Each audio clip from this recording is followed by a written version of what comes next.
విశాఖ డెయిరీలో ఘనంగా స్వర్గీయ ఆంధ్ర కురియన్ ఆడారి తులసీరావు వర్ధంతి పాడి రైతుల ఆరాధ్య దైవం స్వర్గీయ తులసీరావు రెండవ వర్ధంతి శనివారం విశాఖ డెయిరీలో ఘనంగా నిర్వహించారు.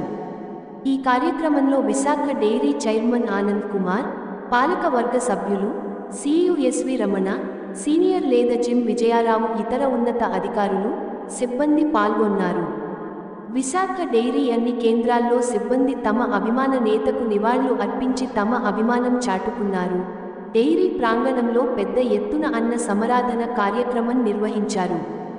అనేక మంది పాడి రైతుల కుటుంబ సభ్యులు ఉత్తరాంధ్రలో అన్ని ప్రాంతాల్లో స్వర్గీయ తులసీరావుకి ఘన నివాళి అర్పించారు. విశాఖ డెయిరీ చైర్మన్గా తులసీరావు పాడి రైతులకు, డెయిరీ అభివృద్ధికి చేసిన సేవలను పలువురు కొనియాడారు.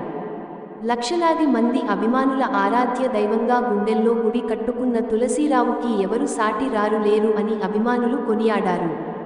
తండ్రి ఆశయ సాధనలో అడుగులు వేస్తూ పాడి రైతుల అభ్యున్నతికి కృషి చేస్తూ, తులసీరావు లేని లోటు తెలియకుండా ఆదారి ఆనంద్ కుమార్ పాడి రైతులకు, డెయిరీ ఉద్యోగులకు అండగా ఉంటానని ఈ సందర్భంగా తెలియజేశారు.